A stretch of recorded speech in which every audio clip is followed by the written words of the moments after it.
Shikues të nderuar, ju përshëndes, do të jemi së bashku në minutat e ditarit informativ, ku ndër të tjera do të ndiqni. Kryeministri, njëherëzi kryetari i Partisë Socialiste, Edi Rama, zhvilloi sot një takim përmbyllës elektoral në Gjirokastër. Rama tha se në 11 maj, shqiptarët duhet të votojnë Partinë Socialiste, që vendi të shkojë aty ku kemi misionin, në BE. Rama u bëri thirrje shqiptarëve të Greqisë që të shkojnë të marrin zarfin dhe të nisin votën e tyre drejt Shqipërisë për t'i siguruar vetes pasaportën e BE. Gjatë vizitës në Gjirokastër, kryeministri, njëherësh kryetari i Partisë Socialiste, Edi Rama, deklaroi se në qarkun e Gjirokastrës gjatë një dekade janë realizuar 475 projekte dhe janë investuar 331 milion euro. Kryeministri Rama ndau edhe lajmin e mirë për aeroportin sezonal të Gjirokastrës, ku brenda 2030-s do të ketë fluturimet e para turistike. Drejtuesi politik i Partisë Demokratike për qarkun Gjirokastër, Tritan Shehu, i shoqëruar edhe nga kandidati Bajram Hysa, kanë bashkëbiseduar me fermerët e Gjirokastrës duke shpalosur programin që Partia Demokratike ka për sektorin e bujqësisë për 4 vitet e ardhshme. Gjithashtu, Shehu ka folur edhe për vizitën e Ramës në Gjirokastër. Fatri Josufi, parashutist nga Prishtina, ka mbi 750 hedhje në karrierën e tij, por kjo është hera e parë që ai realizon një hedhje nga qielli i tokës shqiptare. Me pasion të pandalur për këtë sport ekstrem, Josufi thotë se çdo fluturim i jep përmbushje shpirtërore dhe motivim të vazhdueshëm, ndërsa nxit të rinj t'i drejtohen sporteve. Ju njohim tani më gjërësisht, kryeministri, njëherësh kryetari i Partisë Socialiste, Edi Rama, zhvilloi sot një takim përmbyllës elektoral në Gjirokastër. Rama tha se në 11 maj, shqiptarët duhet që të votojnë Partinë Socialiste, që vendi të shkojë aty ku kemi misionin, në BE. Ndërkohë, ju bëri thirrje shqiptarëve të Greqisë që të shkojnë të marrin zarfin dhe të nisin votën e tyre për t'i siguruar vetes pasaportën për në BE.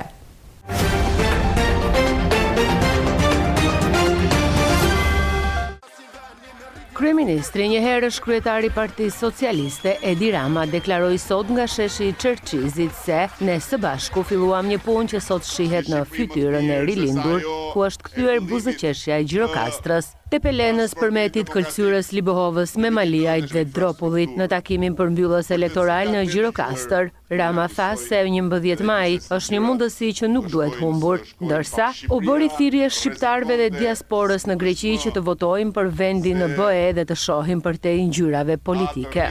Çfarë ishte Gjirokastra? Për mos folur për Tepelenën. Tepelena ishte vendi ku njerëzit e Tepelenës ktheheshin vetëm për ngushëllime, apo ku venin për ndonjë dasëm që të merrin në nuse e të iknin prap. Ndërkohë që se them unë do të më bukur se që ka thënë Tërmeti i Tepelenës. Komandant mos fol fare, s'ke qa thua, mjafton të shikosh që në pedonalen e Tepelenës shëtisin bjonde nga Suedia, kujt i kishte vajtur mendja. Dhe kjo është e vërteta. Libohova, kur unë kam shkelur për të parë, ishte një shkretir, duke si ato filmat e viteve 30-40 bardhëzi me kaubojt, dhe duke si unë nga ana tjetër e rrugës do dilte njëri me kalë që do gjuante. Sot Libohova është pjesë e ofertës turistike të qarkut Gjirokastrës. Sot në Libohov, si në Gjirokastër, si në Tepelen, si në Përmet, hapen bujtina, njëra pas tjetrës. Pam me Mirelën në mëngjes, tek Booking, 434 dyer, 434 oferta nga Gjirokastra. Çfarë janë këto? Këto janë punë, punësim, prodhim vendor, ekonomi vendore. Dhe prandaj, unë vazhdoj të besoj, kemi bërë gjën më të mirë të mundshme për të gjithë ata që vetë punsohen dhe punsojnë tjerë me i biznes vogël dhe rritën avash avash, kur ju a kemi bërë zero taksat, zero të vëshën dhe zero të taken deri në Shqipërinë 2030. Pa diskutim ka ende tabu për të thyer.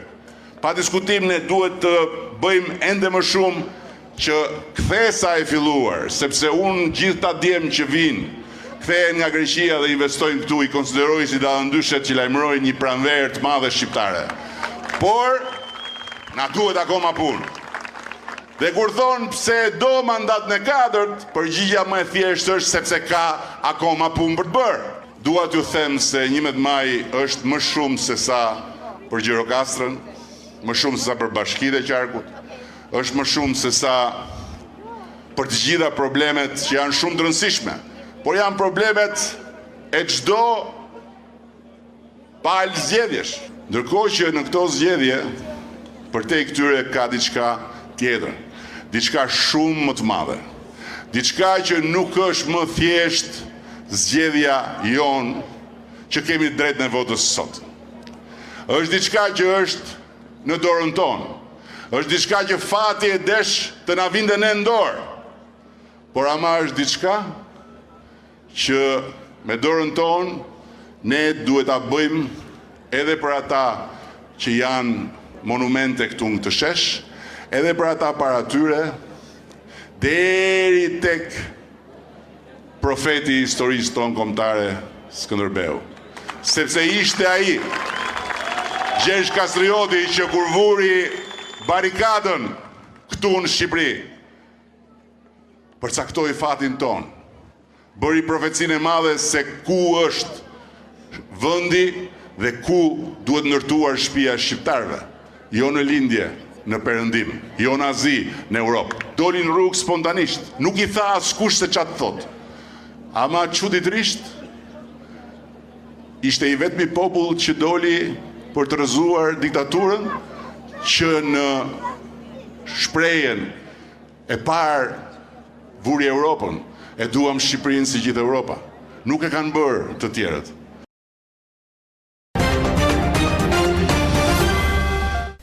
Gjatë vizitës në Gjirokastër, kryeministri dhe njëherë është kreu i Partisë Socialiste Edi Rama deklaroi se në qarkun e Gjirokastrës gjatë një dekade janë realizuar 475 projekte dhe janë investuar 331 milion euro.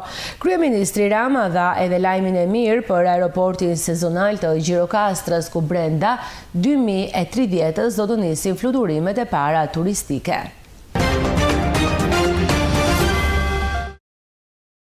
Gjirokastra, pas investimeve të kryera vitet e fundit nga 6.000 turist në vit që e vizitonin para 2013-s, vitin e kaluar arriti në 600.000, kështu deklaroi sot kryeministri njëherëzi, kreu i Partisë Socialiste Edi Rama, në një takim në Gjirokastër për prezantimin e arritjeve kyçe për sektorët më të rëndësishëm dhe sfidat e Shqipërisë 2030 në BE.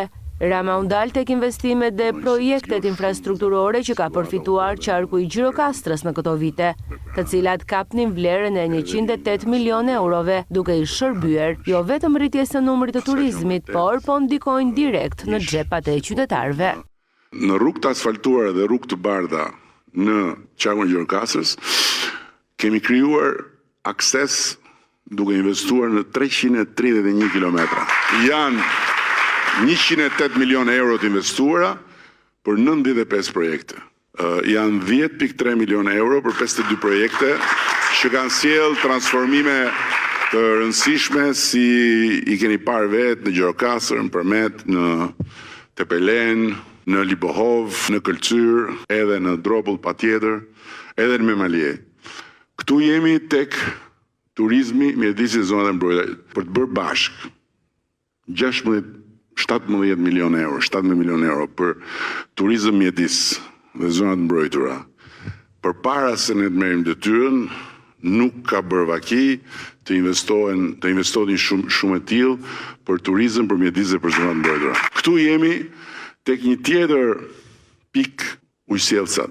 E vërteta është që në të gjitha qarqet është investuar në ujësjellës kanalizime më shumë se në të gjitha qeverit të marrës bashku, volumi investimeve që kemi bërë ne për ujin e pishëm është i pakrahasueshëm me gjithë çka kanë bërë tjerët bashkë. 35 milionë euro vetëm në qarkun e Gjirokastrës. Energjia, ju e dini shumë mirë çfarë problematike ka pas. Dhe kemi investuar gati 19 milionë euro për të përmirësuar shpërndarjen e energjisë dhe për të rritur cilësinë. Tek bujqësia janë 27 milionë euro mbështetje për bujqësinë, ku hyn agroturizmat, agropërpunimi e kështu me radhë. Tek arsimi dhe sporti në qarkun e Gjirokastrës që kanë marrë 12 milionë euro për 35 projekte. Tek shëndetësia dhe kujdesi social, ku hyn qendrat shëndetësore, janë 8 milionë euro dhe ju e dini mirë se si ka ndryshuar qendrat shëndetësore. Shikoni sa ka marrë vetëm për kulturën në qarkun e Gjirokastrës, 25 milionë euro. Që të gjesh 25 milionë euro t'i bësh bashkë për kulturën në qarkun e Gjirokastrës, duhet hikësh shumë larg edhe duhet mbledhësh gjithë festivalet folklorike që bëheshin përpara. Dhe prap unë them që nuk arrijen 25 milionë euro. Kjo është e përgjithshmja dhe në një dekadë, me të gjitha vështirësitë që kemi pasur, për qarkun e Gjirokastrës kemi realizuar 475 projekte dhe kemi investuar 331 milionë euro. Tani më është shumë e qartë se si dhe pse deri në fund kësaj dekade niveli ekonomisë vendore në këtë qark do të rritet në mënyrë të ndjeshme. Është shumë e qartë sepse nga një anë turizmi, nga ana tjetër zhvillimi i agroturizmit, nga ana tjetër agropërpunimi për cilin ne do vendosim mbështetje të veçanta. Paketa e maleve, e cila është për gjitha malet, nuk është vetëm për veriun, do t'i japi një dorë shumë të mirë, sidomos zonave më të thella. Rama foli edhe për aeroportin sezonal të Gjirokastrës, ku sipas tij brenda 2030-s do të ketë fluturimet e para turistike. Aeroporti i Gjirokastrës sot është një aeroport funksional për aktivitetet sportive. Ka rezultuar që t'jetë pika më ideale për të bërë atë aeroportin turistik të jugut. Koncepti i përgjithshëm është gati dhe ne kemi shumë besim sepse nuk është një aeroport i madh si Vlora, është një aeroport sezonal, turistik e qartë. Dhe kemi shumë besim që në Shqipërinë 2030 do të ketë fluturime që ulen dhe ngrihen nga aeroporti Gjirokastrës.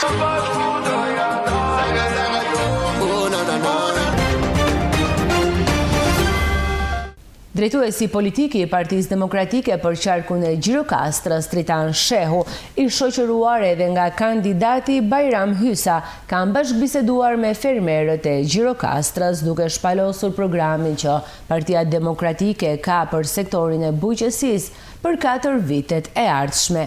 Gjithashtu, Shehu ka folur edhe për vizitën e Ramës në Gjirokastër.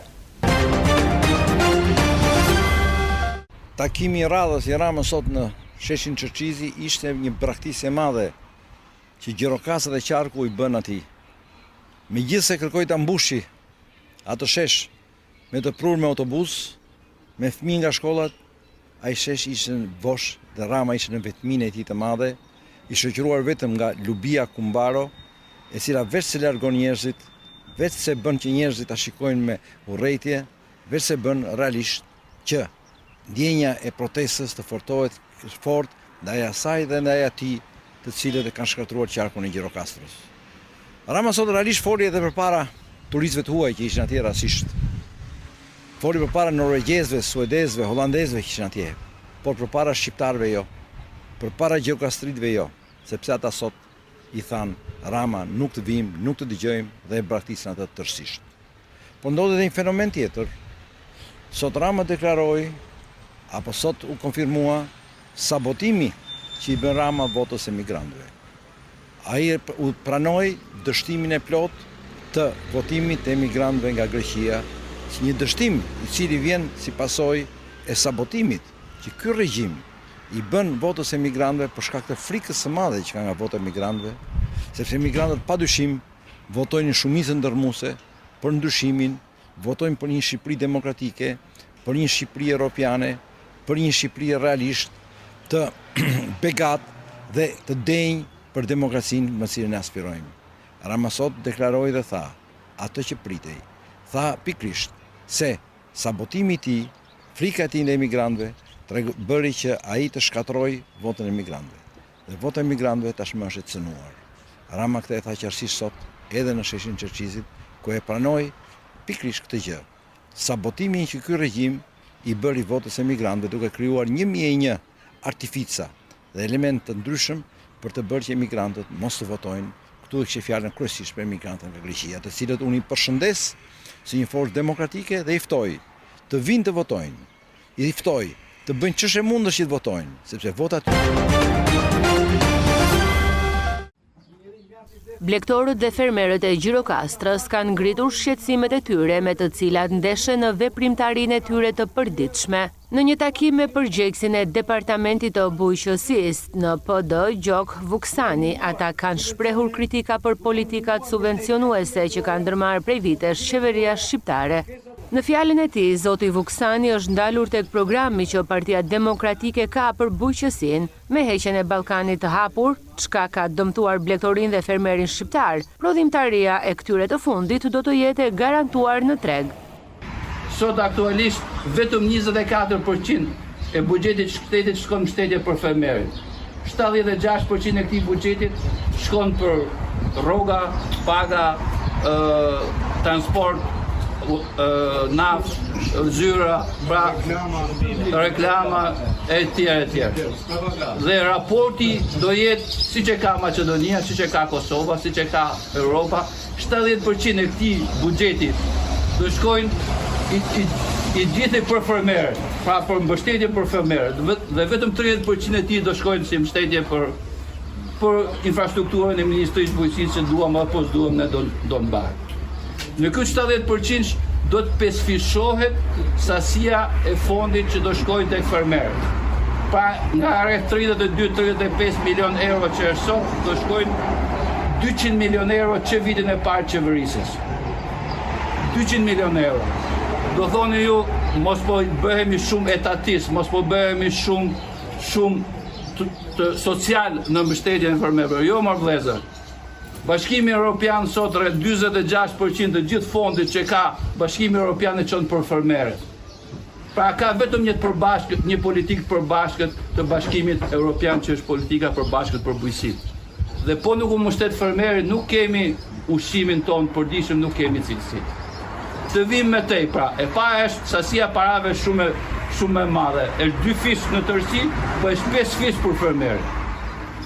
Së dyti ne kemi ndryshuar tërësisht skemen. Nuk do ketë skemë me kritere 10 lop e më shumë, 50 lop e më pak, 100 dele e më shumë, 100 dhi e më shumë, se ju e dini me mirë shumë se jeni për ditë. Nuk do ketë to kritere. Si bazë për mbështetjen e blegtorit do jetë pagesa për litër qumshtit. Do dorëzohet litra e qumshtit me faturë dhe ai do të marrin parat në mbështetje. Nëse ka një dele, dorëzon 5 kg qumësht, 5 litra qumësht. Nëse ka 5 dele, do dorëzojnë sa ka mundësi. Mbështetja sipas llogarive tona është 100 lekë për çdo litër për qumësht lopët dhe 200 lekë për çdo litër qumësht dele dhe 10. Krahas kësaj, që po flasim për blegtorët, do ketë ashtu siç e ka Kosova, nuk po bëjmë në shpike. Do ketë mbështetje edhe ku shet qinxhin. Do ketë mbështetje edhe për bazën materiale, për ushqimin. Pra do ketë një mbështetje komplekse për gjithë zinxhirin. Edhe kur dorëzon qinxhin apo kecin në thërtore, do ketë mbështetje. Pra do jetë një mbështetje totale në çdo aspekt. Për misën, se kjo është zonë që prodhon misë dhe drita. Është llogaritur që do ketë një mbështetje rreth 100 lekë për kilogram. Është llogaritur rreth 5000 kilogram për hektar dhe 100 lekë për çdo kilogram. Pra do kemi mbështetje që shkon, nuk keni pse marr kontrolli ju me ju kontrolluar, a e prodhove, a ke token, a ke letrat, a duhet firmosin gjithë familja bujqësore siç është sot. E ke vlla në Gjermani apo në Angli apo motrën apo çunin, edhe duhet firmosin se për ndryshe nuk ka nevojë të firmosin. Dorëzon çmimin, dorëzon prodhimin dhe merr lek në mënyrë automatike sepse sistemi i faturës tatimore është automatike. Pra, kjo është qasja që është krejt një qasje revolucionare në qoftë se mund ta quajmë, megjithëse fjala nuk është shumë aktuale. Së dyti, ne kemi një qasje në sistemin tatimor. Do të barazohet të veshëja në shitje dhe në blerje. Do thoni ju, disa që nuk e kuptojnë që e kanë vështirë, është shumë e rëndësishme. Sot grumulluesi i qumshtit, i dritrave, i perimeve nuk është interesuar që ta marrën atë produktin bujqësor në Gjirokastër, në Tepelen apo në Libohok bujqëson, sepse nuk i rimbursohet 20% të veshës mrapsht. Ndërsa fermerët nga ana e tyre kanë vlerësuar eksperiencën e viteve kur Partia Demokratike ka qenë në pushtet me stimulimin e mbjelljeve të drurve frutor dhe arorët duke i subvencionuar një për një. Në 2013, qeveria Berisha bëri një program të qartë dhe tha mbillni sa më shumë arror se do subvencionoheni. Dhe për çdo rrënjë ato subvencionoheshin. Dhe që në atë periudhë 2009-2013 në gjithë bujqësia, në gjithë Shqipërinë filloi të vijej në lëvizje. Dhe u mbollën plantacione të tëra që nga Korça deri në Gjirokastër. Bëri Partia Socialiste. Të gjitha lekët e Bashkimit Evropian që erdhën për subvencionuar për bujqësinë, u bërën për bujtina, pra u ndryshua destinacioni. Dhe ka krijuar një ftohje tani tek fermerët dhe nuk duan më të merren se janë të zhgënjyer. Me programin e Partisë Demokratike që unë e kam lexuar dhe zoti Gjoka e përmendi me pika, është një gjë e mirë që një njeri që me dua në xhepa vetëm ka tokën ose e merr atë me qira, merr 50 milion lek dhe fillon puna që ditën e nesërme. Po ka gjë më të mirë nga kjo? Ai fillon punë bashkë me familjen e tij që ditën e nesërme pa pasur asnjë kapital fillestar. Pra, këtu është fillimi që kjo vihet në qarkullim. Kemi këtë zonë, siç e shikoni, është zonë më tepër blegtorale. Njësia administrative e Picarit, e Lungjeris, e Cepos, dhe çmimin e qumshtit e Shtëpëzit, që çmimin e qumshit e vendosin Barxhoxhit. Shumë herë janë bërë protestat e Eurekardiqit për çmimin e qumshit, sepse ata kur duan ta ulin, mblidhen bashkë 5 apo 6 Barxhoxhi dhe ulin çmimin e qumshit. Ndërkohë na shteti nuk ka kontroll për këtë që tu thot ka një rregull, juve do merrni pjesën tuaj, por amande ai blegtori që vetëm nga mëngjesi në darkë duhet të marrë hakun e tij. Pra këtu ka një mos përputhje midis Barxhoxhiut që rri te Barxha dhe atij që kullot delet gjithë ditën. Këtu ka nevojë edhe për kasap. Tani kemi një zyrë që kontrollon gjithë mishrat. Ata dhe veterineri nuk shkon atje të kontrollojnë cilësinë, por e vendos vulën pa e parë se çfarë ka ky qenë që u therr dhe do shkojë për konsum.